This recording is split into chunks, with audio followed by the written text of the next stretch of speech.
మీ కళ్ళద్దాలిక పక్కన పెట్టేయండి. ప్రతి కంటి సమస్యకి బెస్ట్ సొల్యూషన్ ఇస్తుంది అమెరికన్ లేజర్ ఐ హాస్పిటల్. నమస్తే, నేను Keshav. Welcome to Suman TV. Andhra Pradesh రాజధాని అమరావతి ప్రస్తావన వచ్చిన ప్రతిసారి గ్రాఫిక్స్ మాయాజాలం గురించి మాట్లాడతాం. అసలు ప్రణాళిక ఏ విధంగా జరిగింది? ఈ ప్రణాళిక ద్వారా నిజంగానే ఒక మహానగరాన్ని నిర్మించడానికి అవకాశాలు ఉన్నాయా?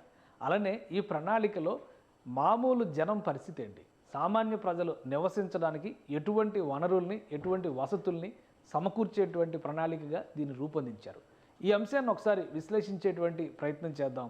అమరావతి స్వరూపం అనగానే కేవలం 29 గ్రామాల రైతుల ఆక్రందన, ఆవేదన లేదా అత్యాశ కింద మాట్లాడుతున్నటువంటి తరుణంలో ఈ 29 గ్రామాల స్వరూపాన్ని బట్టి ఒక రాజధాని నిర్మాణానికి కావాల్సినటువంటి సమగ్ర రూపాన్ని ఏ విధంగా రూపొందించారు, అందులో ప్రజలకు కల్పిస్తున్నటువంటి భాగస్వామ్యం ఏంటి, ఈ అంశాలని విశ్లేషిద్దాం. ఆంధ్రప్రదేశ్ రాజధానిగా అమరావతిని డిసైడ్ చేసినట్టు నాటి నుంచి కూడా అనేక అంశాలపైన చర్చ ఎక్కువగా జరుగుతుంది. ఇది ఒక రియల్ ఎస్టేట్ మ్యాజిక్ అని, అలానే కేవలం కొద్ది మందికి కావాల్సినటువంటి వసతుల్ని కల్పించడం ద్వారా అందరి రాజధాని కాకుండా పోతుందనేటువంటి వాదన ఎక్కువగా వినిపిస్తుంది. అయితే అమరావతి ప్రణాళికలో మొత్తంగా చూస్తే 33,000 ఎకరాల భూముల్ని ప్రజల నుంచి ప్రభుత్వం సేకరించింది. అలానే మరొక 20,000 ఎకరాల ప్రభుత్వ భూమి అక్కడ అందుబాటులో ఉంది. సుమారుగా 55,000 ఎకరాలకి సంబంధించినటువంటి నవనగర నిర్మాణానికి కావలసినటువంటి ప్రణాళికని ఇందులో పొందుపరిచారు. సో అందులో ఉన్నటువంటి అంశాలని మనం చూద్దాం. మొత్తంగా చూస్తే ఒక 6 కీలకమైనటువంటి విభాగాలుగా దీన్ని విడగొట్టింది సిఆర్డిఏ, అలానే ఆంధ్రప్రదేశ్ ప్రభుత్వం. దీనిలో వచ్చేటువంటి ఏరియాస్ని ఒకసారి మనం చూస్తే కనుక మొత్తం 6 రెసిడెన్షియల్ ఏరియాస్, ఒకటి అలానే కమర్షియల్ ఏరియాలు, ఇండస్ట్రియల్ ఏరియాలు, ఓపెన్ స్పేసెస్ అండ్ రిక్రియేషన్ అనేటువంటి ఒకటి, ఇన్స్టిట్యూషనల్ ఫెసిలిటీస్ ఇంకోటి, ఇన్ఫ్రాస్ట్రక్చర్ రిజర్వ్. ఈ 6 అంశాల ప్రాతిపదికన కూడా ప్రభుత్వం దీన్ని విభజించేటువంటి ప్రయత్నం చేసింది. సో అందులో ఎవరికి ఎంత వాటా దక్కుతుంది, అసలు నివాసయోగ్యమైనటువంటి ప్రదేశం అమరావతిలో ఎంతవరకు అందుబాటులో ఉంటుందని చూస్తే కనుక రెసిడెన్షియల్ ప్రదేశంగా 32% అవకాశం కల్పిస్తే 30% పార్క్స్ అండ్ ఓపెన్ స్పేసెస్, అంటే 30% ప్రజలకు కావాల్సినటువంటి ఆహ్లాదకరమైనటువంటి వాతావరణాన్ని సృష్టించేందుకు కావాల్సిన ఏర్పాట్లని అక్కడ ప్రభుత్వం ఏర్పాటు చేయబోతుంది. అలానే మొత్తం ఈ వ్యవస్థలో మనం ఒకసారి చూస్తే కనుక స్పెషల్ కేటగిరీ కింద ఒక 10% స్థలాల్ని పక్కన పెట్టింది.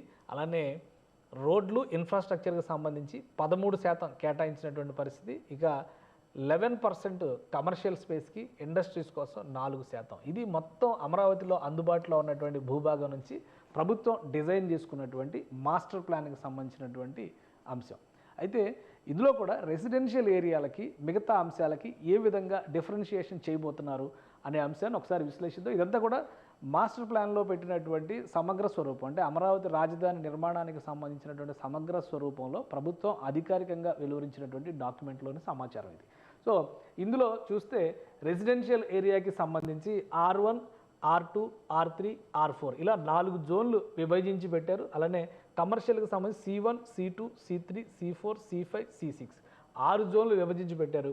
ఇక I1, I2, I3 అనేది ఇండస్ట్రీకి సంబంధించినవి, ఓపెన్ స్పేసెస్కి సంబంధించినటువంటిది P1, P2, P3, అలానే ఇన్స్టిట్యూషనల్ స్పేసెస్కి S1, S2, S3 అంటే స్పెషల్ కేటగిరీ కింద పెట్టారు కదా అది, ఇన్ఫ్రాస్ట్రక్చర్ రిలేటెడ్కి సంబంధించింది U1, U2 ఇట్లా నోటిఫై చేసింది. ప్రతి చోట కూడా ప్రభుత్వం దాన్ని వివరించేటువంటి ప్రయత్నం చేసింది. సో ఇందులో ఫస్ట్ రెసిడెన్షియల్ కెపాసిటీలో తీసుకునేటువంటి అంశాలని ఒకసారి మనం పరిశీలిద్దాం. Establishing the cell as core community are colony centric planning అంటే ఇక్కడ చేస్తున్నటువంటిది. ఎందుకంటే అమరావతి రైతులందరూ కూడా భూములు ఇచ్చేసినటువంటి నేపథ్యంలో ల్యాండ్ డెవలప్మెంట్ చేసిన తర్వాత వాళ్ళకి ప్లాట్లు అలాట్మెంట్ చేస్తామనేటువంటి మాట ప్రభుత్వం ఇచ్చింది. అంటే ఒక యూనిక్ క్యాపిటల్ని తయారు చేసేటువంటి క్రమంలో ప్రభుత్వం చెప్పినటువంటి మాట ఏంటంటే ఒక యూనిఫామిటీని ఈ సిటీలో చూపించాలంటే కనుక చిన్న చిన్న ఇళ్ళు, ఒక 70 గజాలు 80 గజాలు సైజులో ఉండేటువంటి ఇళ్ళు, ఇలా ఒక ప్రణాళిక లోపంతో ఉండేటువంటి నగరం కాకుండా ప్రణాళికబద్ధమైనటువంటి నగరాన్ని నిర్మించాలంటే కనుక వీరు ఇచ్చినటువంటి భూముల్ని అంచనా వేయడం ద్వారా దానికి కావాల్సినటువంటి రిటర్నబుల్ ప్లాట్స్ని లెక్కగట్టి, అంటే 500 × 500 లెక్క వేశారు. 500 మీటర్లు బ్లాక్స్ కింద చేసేటువంటి 4,550 హౌసింగ్ యూనిట్స్ని ఈ లబ్ధిదారులు ఎవరైతే ఉన్నారో భూములు ఇచ్చినటువంటి వాళ్ళందరికీ కూడా వారు ఇచ్చినటువంటి భూములకు అనుగుణంగా ప్లాట్ల కేటాయింపు చేయాలి. దానికి సంబంధించి small community with greenery, play ground, vehicle free community spaces, అక్కడ డెవలప్ చేసేటువంటి బాధ్యతను ప్రభుత్వం తీసుకుంటుంది. సో ఈ డెవలప్మెంట్ చేసి వాళ్ళకి ఇవ్వాలి. దానికి కావాల్సినటువంటి మంచినీటి సరఫరా, అలానే డ్రైనేజ్ వ్యవస్థలు, విద్యుత్ సరఫరా, రహదారి వ్యవస్థలు, ఇదే ఇన్ఫ్రాస్ట్రక్చర్ అంటే. సో అవన్నీ కూడా డెవలప్ చేసేటువంటి బాధ్యత ఆంధ్రప్రదేశ్ ప్రభుత్వం తీసుకోవాలి. ఇక డెవలపింగ్ వాకబుల్ నైబర్హుడ్స్, ఇది కూడా చాలా ముఖ్యమైనది. కనీసం 15,000 నుంచి 30,000 జనాభాకి కావాల్సినటువంటి లోకల్ స్ట్రీట్స్తో కూడినటువంటి ఒక పట్టణాన్ని అక్కడ ఏర్పాటు చేసేటువంటి ప్రయత్నం. అంటే కనీసం ఒక 10 నుంచి 15 నిమిషాల్లో వర్క్ చేసేటువంటి స్పేసెస్కి రీచ్ అయ్యే విధంగా కూడా వాకబుల్ నైబర్హుడ్స్ని అక్కడ డెవలప్ చేయాలనేటువంటి ఆలోచనతో ప్రభుత్వం ఈ వ్యవస్థనంతా కూడా చేసింది. Well served pedestrian friendly local streets, అంటే నడిచి వెళ్ళేంత సులువుగా ఉండేటువంటివి, అలానే basic amenities such as Kinder garden, park, primary schools located walkable distances అవన్నీ కూడా దగ్గరగా ఉండేలాగా. మహానగరం అంటే అన్ని ఎంతతో దూరం వెళ్ళేటువంటి పరిస్థితి ఉండకూడదు కాబట్టి ఆ తరహాలో ఈ జోన్స్ మధ్య డెవలప్మెంట్ జరగాలని ఒక ప్రణాళిక. ఇంకొకటి క్రియేటింగ్ వైబ్రెంట్ టౌన్షిప్స్, అంటే అవసరాలకి అనుగుణంగా 60,000 నుంచి 1,00,000 జనాభాకి అవసరమైనటువంటి టౌన్షిప్స్ని వివిధ రకాలైనటువంటి క్లాసెస్ ఆఫ్ పీపుల్, అంటే వాళ్ళ ఉద్యోగాలు, వృత్తిని బట్టి వచ్చేటువంటి అనేక మంది, అనేక కేటగిరీల ప్రజలకు అనుగుణమైనటువంటి నివాసయోగ్యమైన స్థలాల్ని అక్కడ డెవలప్ చేసేటువంటి ప్రణాళిక ఇది. సో అలానే efficient transport system facilitated by hierarchy of roads ranging from major arterial to local arterial. అంటే యాక్చువల్గా దీనికి ఒక డేటా కూడా ఉంది, అది కూడా నేను మీకు వివరిస్తాను. ఎందుకంటే ఎన్ని రకాల రహదారుల వ్యవస్థలు, దాదాపు 600 కిలోమీటర్ల రహదారి వ్యవస్థని భారీ వాహనాలు, చిన్న వాహనాలు, అలానే సైకిల్కి, పెడెస్ట్రియల్కి సంబంధించినటువంటి రహదారి వ్యవస్థని డెవలప్ చేసేందుకు మాస్టర్ ప్లాన్లో ఈ ప్రణాళికలో పొందుపరిచారు. అలానే creating jobs close to homes, అలానే proposed townships model as proposes a number of employment notes such as commercial offices, light industries and business parks. So business parks అనేవి మనం ఆల్రెడీ చూస్తున్నాం, ఐటీ పార్కులు ఎలా అయితే చూస్తున్నామో డిఫరెంట్ సెక్టార్స్ ఆఫ్ బిజినెస్కి సంబంధించినటువంటి వ్యవస్థల్ని ఇక్కడికి తీసుకొచ్చేటువంటి ప్రయత్నం, నగరాలకు సంబంధించినటువంటి ప్రణాళికని ప్రభుత్వం చేసింది. కాబట్టి ఆయా ప్రాంతాల్లోకి ప్రభుత్వ, ప్రైవేటు సంస్థల్ని ఆహ్వానించడం ద్వారా అక్కడ దగ్గరలోనే ఉద్యోగ ఉపాధి మార్గాలు కలిగేలాగా అమరావతి ప్రణాళికలో భాగం చేశారు. ఇక ఇంకోటి ఇంటిగ్రేషన్ ఆఫ్ విలేజెస్, ఇది ఒక చాలా కీలకమైనటువంటి అంశం. అమరావతి చుట్టుపక్కల, అమరావతి పరిధిలోకి వచ్చేటువంటి కొన్ని విలేజెస్ని పూర్తిగా అర్బనీకరిస్తారంటే పట్టణీకరించేటువంటి పరిస్థితి ఉంది. సమీపంలో ఉండేటువంటి విలేజ్లకు కూడా కనెక్టివిటీని ఏ విధంగా రూపొందించాలనేటువంటి అంశం పైన కూడా దీనిలో ఒక ప్రణాళికని ఏర్పాటు చేసుకుంది ప్రభుత్వం. ఇక ఇది ఓవరాల్గా అమరావతి నగర సమగ్ర స్వరూపం అనేటువంటి విషయాన్ని మనం అర్థం చేసుకుంటే ఇందులో మరికొన్ని అంశాలు కూడా ఉన్నాయి. అంటే ఓవరాల్గా ఇది మొత్తం 55,000 ఎకరాలకు సంబంధించినటువంటి డీటెయిల్డ్ ప్రాజెక్ట్ రిపోర్ట్. ఇది చూస్తానికి ఇలా కనిపిస్తుంది, కానీ మనం జూమ్ అయ్యే కొలిది డేటా మొత్తం చాలా క్లియర్గా వచ్చేటువంటిది. ఇందులో అన్నీ కూడా కలర్స్ వైజ్గా కూడా ఎక్స్ప్లెయిన్ చేసింది. R1, R2, R3, R4 అంటే ఏంటి, C1, C2 అంటే కలర్స్ ఇచ్చేసింది. ప్రొటెక్టెడ్ ఏరియాస్, ఎక్కడెక్కడ ఏ యాక్టివిటీ చేయాలి, వాటి అన్నిటికీ సంబంధించినటువంటి data, institutional facilities, S1, S2, S3. So ఈ ఇన్ఫ్రాస్ట్రక్చర్కి సంబంధించినటువంటి సమగ్ర స్వరూపాన్ని ఈ 55,000 ఎకరాలకు సంబంధించినటువంటి ల్యాండ్స్లో చేసింది. గవర్నమెంట్ సిటీ ఏదైతే అడ్మినిస్ట్రేటివ్ ప్రాసెస్ అంతా కూడా రాజధానికి సంబంధించినటువంటి వ్యవస్థలన్నీ కొలువు తీరుతాయనుకుంటున్నారో దాన్ని ఇక్కడ నోటిఫై చేశారు. ఈ ఏరియాలో చూస్తే కనుక ఇది చాలా క్లియర్గా ఇక్కడ కనిపించేటువంటి ఏరియా, ఈ మొత్తం ఇదంతా కూడా గవర్నమెంట్ బ్లాక్స్ కింద డెవలప్ చేస్తున్నారు. సో ఇంత సమగ్రమైనటువంటి ప్రణాళికని ఆంధ్రప్రదేశ్ ప్రభుత్వం అప్పుడు రూపొందించింది. దీనికి సంబంధించి అడుగులు ముందుకు వేసేటువంటి క్రమంలోనే ఏరియాల వారీగా కూడా ఉన్నాయి. ఎందుకంటే ఇక్కడ ఒక్కొక్క జోన్, ఇక్కడ టీటీడీకి భూమిని కేటాయించారు. ఎక్కడైతే డివోషనల్ సెంట్రిక్గా డెవలప్మెంట్ జరగాలి అనుకున్నారో టీటీడీకి భూమిని కేటాయించి అక్కడ భారీ వెంకటేశ్వర స్వామి మందిరాన్ని నిర్మించేటువంటి ప్రయత్నం చేస్తున్నారు. అలానే మీడియా సిటీ అనేటువంటిది ఎక్కడైతే నోటిఫై చేశారో ఆ ప్రదేశంలో వివిధ సంస్థలకి, ముఖ్యంగా ఫిలిం ఇండస్ట్రీకి సంబంధించినటువంటి సంస్థలకు కూడా ల్యాండ్స్ కేటాయించినటువంటి పరిస్థితి ఉంది. సో ఇది మొత్తంగా ఈ సిటీకి సంబంధించినటువంటి, క్యాపిటల్ సిటీకి సంబంధించినటువంటి సమగ్ర స్వరూపం.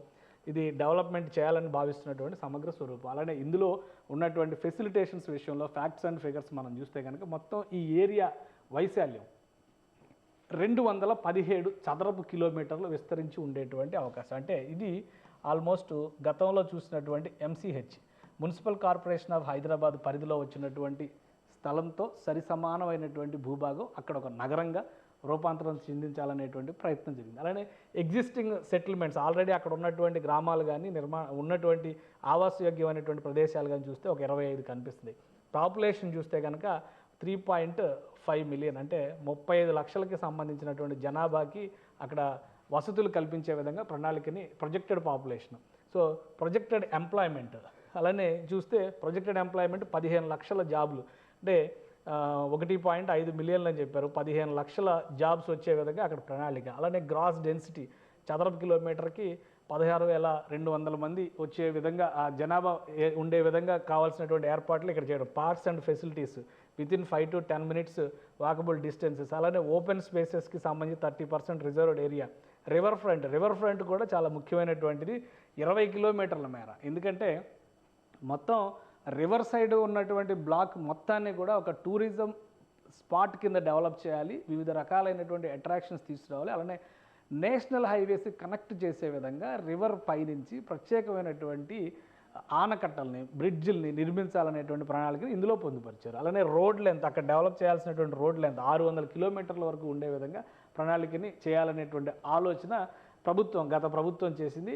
సో అమరావతి నగరానికి సంబంధించి కోర్ క్యాపిటల్ ఏరియా డెవలప్మెంట్ కనుక మొదలు పెడితే మొత్తం ఈ వ్యవస్థలన్నీ కూడా ప్రజలకి అందుబాటులోకి వచ్చే విధంగా రూపొందించాలనేటువంటి ప్రణాళికని రాష్ట్ర ప్రభుత్వం చేసింది. ఇక ప్రధానంగా చూస్తే మనం 20 కిలోమీటర్ల మేర ఏదైతే మనం ఇప్పుడు అనుకున్నామో రివర్ ఫ్రంట్ ప్రాజెక్టుకి సంబంధించి ఈ గ్రీన్ బెల్ట్ మొత్తాన్ని కూడా ప్రొటెక్టెడ్ ఏరియా కింద నోటిఫై చేస్తూ ఇక్కడ పెట్టింది. దీనికి తగ్గట్టుగానే ఈ పరిసర ప్రాంతాలన్నింటిలో, అంటే ఆ చివరి నుంచి ఈ చివరి వరకు, అంటే అమరావతి బౌద్ధ విగ్రహం దగ్గర నుంచి విజయవాడ దుర్గగుడి వారధి వరకు ఉన్నటువంటి ప్రదేశం మొత్తాన్ని కూడా ఒక ప్రత్యేకమైనటువంటి టూరిజం సిటీ కింద డెవలప్ చేయాలనేటువంటి ప్రణాళికని ఇందులో పొందుపరిచింది. కాబట్టి ఒక బృహత్తరమైనటువంటి ప్రణాళిక అభివృద్ధి ప్రక్రియని పూర్తి చేయడానికి 10 నుంచి 15 సంవత్సరాలు పట్టినా ఆశ్చర్యపోవాల్సినటువంటి అవసరం లేదు. అంచనా వేసినటువంటి జనాభా కంప్లీట్గా ఆ నగరానికి చేరుకోవాలంటే కూడా 2035ని ఒక ప్రొజెక్టెడ్ డేట్ కింద గవర్నమెంట్ గతంలోనే చెప్పింది. అయితే ఇప్పటి నుంచి డెవలప్మెంట్ ప్రాసెస్ మొదలు పెడితే భవిష్యత్ అవసరాలకు తగినట్టుగా అమరావతి స్మార్ట్ సిటీ ఆవిష్కారం సాధ్యమవుతుందనేటువంటి మాట రాష్ట్ర ప్రభుత్వం చెబుతుంది. సో 5 ఏళ్ల విరామం తర్వాత అమరావతిలో ప్రారంభం కాబోయేటువంటి పనులు కళల్ని ఎంతవరకు సాకారం చేస్తాయో వేచి చూడాలి.